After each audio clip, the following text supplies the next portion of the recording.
Okay.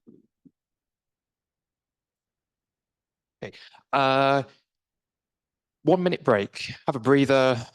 Stretch your legs for literally 1 minute.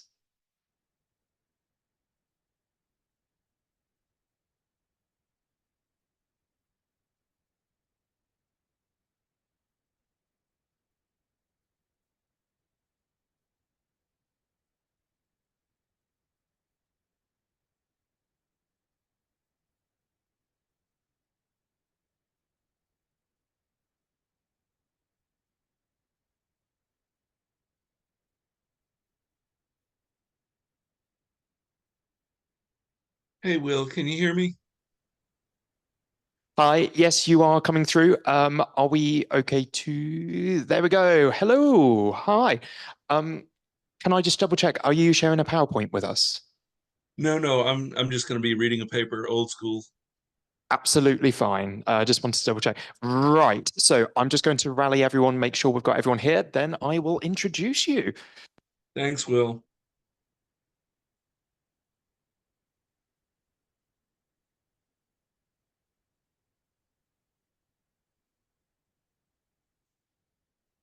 Okay. Right. So 3 papers left. Let's bring the thunder, which is quite literal with this paper, actually. So good starting point.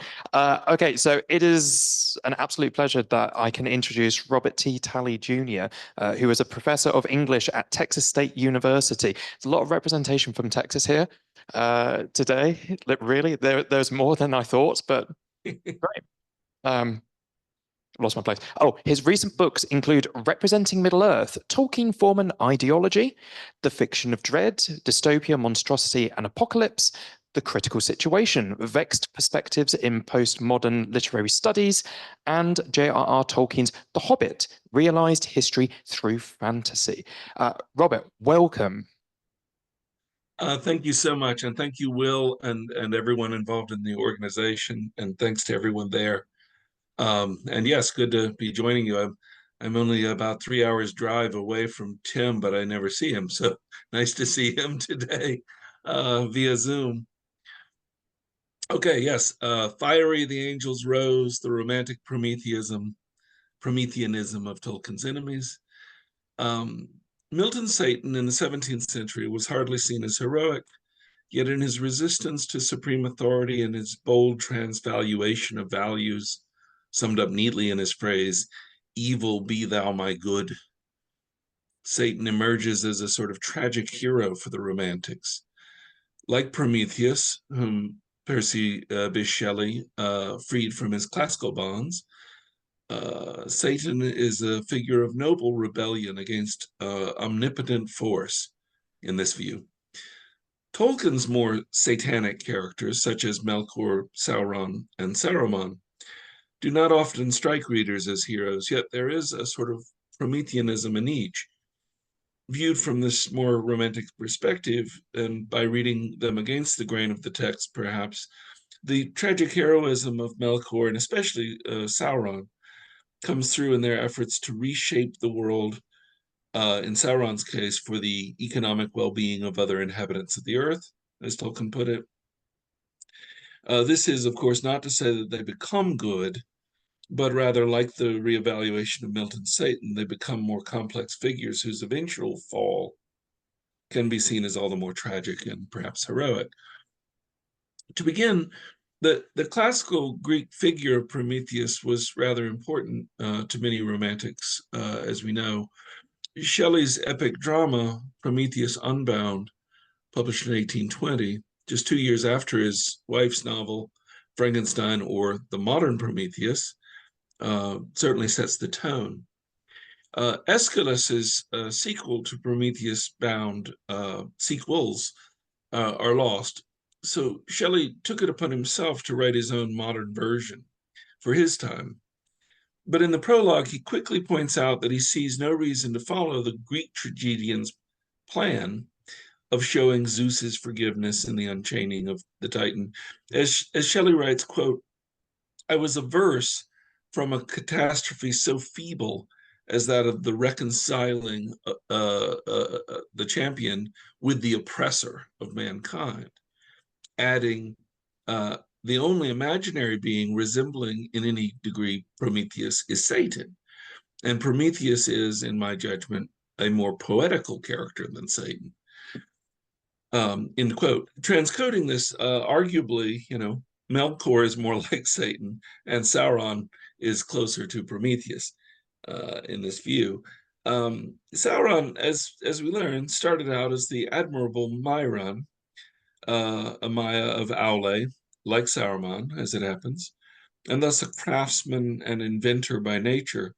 And as a side note, I know many of you will know her work, but a shout out to Cameron Bourquin and all the incredible work she's now doing on Sauron.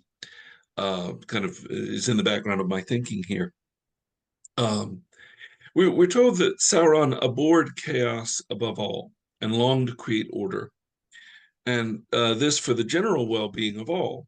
It may seem odd that he would attach himself to Melkor, who from the very beginnings in the music of the Ainur was almost the embodiment of chaos and disorder. But Sauron was drawn to Melkor's power. That is, Melkor offered Sauron ways of making the will more quickly effective, as Tolkien puts it, when he likens magic to the machine, and thus helping him realize his own plans. After the First Age and the defeat of Morgoth, Sauron endeavors to heal the post-apocalyptic lands of Middle-earth, bringing light to the darkness like Prometheus, but eventually succumbing to the allure of total rule, like Satan, to the extent that he, like Melkor before him and Saruman somewhat after, rebels against the authority of the Valar. He does so in order to make the world a better place, at least in his own view. Most, of course, all of the people here, I'm sure, recognize the reference in my title, which is a quote from Blake's work, America, A Prophecy. And the line is, fiery the angels rose, and as they rose, deep thunder rolled around their shores, indignant, burning with the fires of Orc. And of course, you Blade Runner fans will recognize the lines spoken by Roy Batty, Rutger Hauer's character in Blade Runner, except in his case, the angels fell rather than rose. A useful misquote, I suppose, for the fallen angel that he is in that film. Now, those of you who know me almost certainly know me to be an Orc sympathizer, so I couldn't resist this chance to bring the greatest figure of Orcishness in British Romanticism to bear on my discussion of Tolkien. Blake's Orc, name likely derived from the Old Roman Orcus, suggestive of the underworld or hell, if you will, is both profoundly Promethean and resonates strongly with the so-called evil characters in Tolkien's world, perhaps even including the creatures that he names orcs, a word he insists derives from a different cultural and linguistic tradition, citing the demon corpses, Orcaneas of Beowulf. One can also see how the figure of Orc could be seen to resemble aspects of Sauron. Blake's Orc, among others, among the bad guys in Arda. Blake's Orc, like Shelley's Prometheus or Milton's Satan, is a figure of revolution, rebellion against tradition and authority, and thus a disruptive and seemingly chaotic force. Yet, as with most revolutionaries, Orc would not embrace chaos in and of itself, but rather yearn for destruction of a very flawed status quo in order to build a better alternative. It's a somewhat utopian vision, more than a malevolent one, and in the finest sense of Tolkien's revulsion at reformers and planners and utopians, that can lead to terrible results. Tolkien regularly observes a version of the cliche, the road to hell is paved with good intentions, and he's wise enough to know that to show how some of the very best characters fall, not because they are feckless or weak or evil in their own way, but because they thought they were doing the right thing. Perhaps one of the Tolkien's most innocently good characters, Samwise Gamgee, in fact commits the crime that Tolkien calls the most tragic moment in The Lord of the Rings in a letter. That is to say, the moment when he abuses Gollum just as the poor creature was about to be redeemed, thus turning Gollum away from the light. Sauron did that, not Sauron. Sam did that, not Sauron. Sorry. And we might chalk this up to Tolkien's general pessimism regarding the long defeat that is human existence. But this is also a cautionary example about judging the supposed good or evil in people. Much that seems good is evil, particularly when seen in the fullness of time. Tolkien's so-called evil characters, therefore, might at times maybe be given the benefit of the doubt, at least with respect to their intentions, if not with the results. The romantic visions of Blake or Shelley are quite dramatic, but I think many of us can detect Melkor-like, or certainly Sauron-like associations as well. Here is Northrop Frye from his brilliant study of Blake, Fearful Symmetry, written at about the same time that Lord of the Rings was being written, as it happens. Speaking of the stages of the fall, Frye notes that, quote, the Lucifer period was a time in which the universe was tearing apart in chaotic disorder, and gigantic energies were fighting for imaginative control of it. And then Frye goes on to say, quote, gradually, as the universe took its present form, the weakening human imagination was slowly pushed down and contracted into its present helpless state. Yet gigantic energies still remain in men, imprisoned, but struggling to be free. The revolt of Prometheus nearly destroyed Olympus. And in the Eddas, it is prophesied that someday the chained Loki will burst free and bring destruction to the world. The imprisoned titanic power which spasmodically causes revolutions, Blake calls Orc. End of that quote, although I'm sorry, I'm quoting another line here. Then Frye adds, Orc is regarded as an evil being by conventional morality, but in Blake, the coming of Jesus is one of his reappearances. Needless to say, Jesus's coming is pretty revolutionary and pretty disruptive. Later, Frye explicitly links Blake's vision to Shelley's, as well as Milton's, pointing out that America prophecy, quote, will remind the reader of Shelley, inasmuch as it describes the triumph of man's freedom, symbolized by a Promethean Titan, over the tyranny of convention. Indeed, Frye goes on, quote, as we find out more about Orc, he seems to take on an increasing resemblance to Milton's Satan, who also begins as a Promethean rebel and ends as a banished and execrated serpent. Now, of course, as we know, Melkor is the original Diabolus, a Satan manifest as the greatest of all the Valar, but also their implacable adversary. And his rebellion does seem tainted by selfish desire. Shelley says Prometheus is a more poetical character than Satan, in part because, quote, in addition to courage and majesty and firm and patient opposition to an omnipotent force, the latter is tainted, Satan is tainted by ambition, envy, revenge, and a desire for personal aggrandizement. But as we know, switching back to Tolkien, Melkor's desire for dominance leads to the diffusion of his power, and he imbues the very earth and nearly all things in it with his power, thus by extension attainting them as well. As Tolkien puts it in that lovely phrase that Christopher used as the title of the book, the world itself is Morgoth's ring. Sauron is thus more Promethean. He's a light bringer, a healer, a restorer, or if you prefer, an imposer of order. The invention of rings, of the rings of power, is itself a variation of this introduction of fire to humanity. After all, Sauron's power is concentrated literally in the One Ring, but symbolically in the ways that he wishes to magnify his power by extending it to enhance the power of others.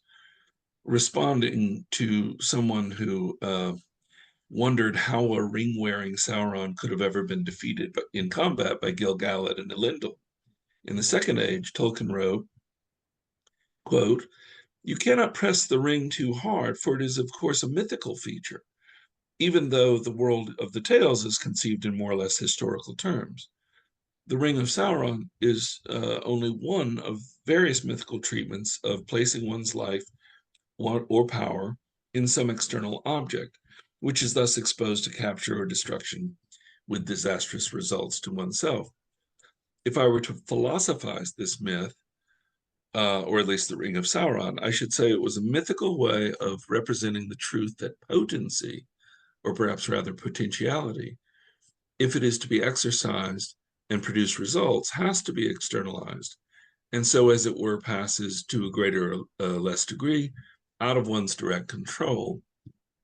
A man who wishes to exert power must have subjects who are not himself, but then he depends on them." End quote. So, given Sauron's more satanic tendencies, we do not really see this externalization of his power as beneficent, but in a more Promethean sense, his distribution of rings, and more generally, his technology, political alliances, and so forth, could be imagined as divine gifts to the peoples of Middle-earth. By the late Third Age, when Sauron's more diabolical designs have been made manifest, Saruman arguably takes up the role of a Prometheus, abjuring his duties as an emissary of the Olympian Valar. Saruman brings his own considerable powers to bear on reshaping or helping to reshape the world, attempting to introduce new technologies and industries, modernizing production and distribution networks, bringing what Marx called a cosmopolitan character to different nations. One could argue that this tolerance and even encouragement of orcish human mixed communities, including apparently interracial marriage, is itself progressive and a welcome development, at least from the perspective of those who are not proponents of racial or cultural purity or ethnic cleansing. In addition to the Uruks, the Dunlendings, literally a term for swarthy or dark-skinned people, and squint-eyed Southerners, who apparently support Saruman and are grateful for his aid, presumably others looking for relief from absolute monarchies and hereditary elites, would applaud these efforts. Saruman the White even announces his intention to aid these diverse interests by fashioning a ring as well as a new nickname for himself, Saruman of Many Colors. A subtle joke, since he would know, being a craftsman of Aule, he would know very well that white is the color that contains all colors. I assume Saruman knows Sir Isaac Newton. The orcs themselves, like Blake's orc, might represent another version of revolutionary energies, as the Promethean Melkor or Sauron, who apparently created them, also imbued them with the fires of orc. A desire to overturn oppressive hierarchies and a yearning for liberty. Saruman's support for that cause makes him a natural ally, it would seem. Now, in highlighting the Promethean character of Tolkien's evil enemies, I might come back to Shelley's warning about Satan. Quote, "The character of Satan engenders in the mind a pernicious casuistry which leads us to weigh his faults with his wrongs and to excuse the former because the latter exceed all measure." Excuse his faults because the latter wrongs are so much worse. Now, presumably the wrongs of Morgoth, Sauron, and Saruman also exceed their faults. But as Tolkien himself suggested somewhat adamantly in another letter, "I do not deal in absolute evil. I do not think there is such a thing. And I do not think, at any rate, that any rational being is wholly evil. Satan fell." End quote. And that fall, rightly so, is considered, in some senses, or can be considered tragic. Tolkien, in that same letter, then mentions Sauron directly, which I've already mentioned before, but I'll quote the full sentence. While desiring to order all things according to his own wisdom, he still at first considered the economic well-being of the other inhabitants of the earth. So his fall, if it occurs, comes out of this desire, for the most powerful being on earth may well wish to exert his power for the good as he sees it. Gandalf also notes, as we know in a different letter, that if Gandalf had used the ring, he would have been even worse because he would have been self-righteous. If Sauron is not inherently evil, then, and Tolkien insists that he's not, then how can the orcs and the other victims and victimized inhabitants of this Vale of Tears, that is Middle-earth, also be considered such? You're getting some of the preview of my pro-orc propaganda that I'm going to be giving you more of soon, but not today. This is my last paragraph. Melkor, Sauron, and Saruman are diabolical, yet Promethean elements persist. As with the classical heroes whose hubris leads to their fall, their greatness stems from their desire to make the world itself greater, in their view at least. Tolkien imagines Melkor as a force of pure chaos existing only to destroy, but that actually seems quite unlikely. Rather, his sin is the classic form of hubris, trying to overcome fate and play God, as the expression goes. Sauron is more overtly Promethean, for we know that he hates the chaos of existence and wishes to create and to maintain order. He would gladly provide mankind fire, even as he would lament their misuse of it and seek to correct them.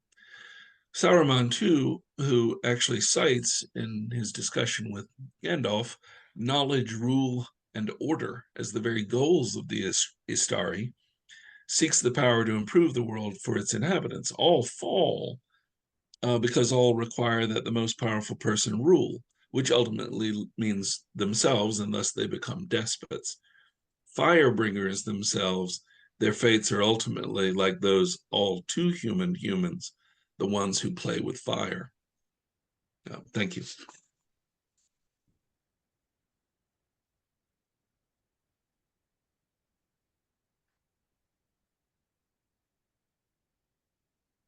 Thank you so much, Robert, for coming and talking to us about Prometheanism and really giving that sense of split between Satan and Prometheus as those characters as they were understood by the Romantics and the correlations with Tolkien. So yeah, you won't be surprised to hear that Cameron's got a question. Strap in. This is a long one. Oh. Hi, Robert. I have been wondering recently about Anatar's comment to the Smiths of Eregion, maybe in Unfinished Tales, maybe in the Silmarillion, can't remember at the moment, about providing knowledge not just to them, that is the Smiths, but to all the elves of Middle-earth. I was struck by how egalitarian this seemed perhaps lifting a lot of weight there, of course, but I am wondering if you have any thoughts on that bit of dialogue. Thank you, Cameron. And it's a little. I'm a little nervous talking to someone I know who knows more about Sauron than I do, and answering a question about Sauron. But I don't remember the actual bit of dialogue exactly. But my feeling is that perhaps my perverse reading is that in his desire to gain control over the elves, and thus presumably control all the peoples of the elves for nefarious reasons, he is bringing, like Prometheus, bringing this incredible technology to them.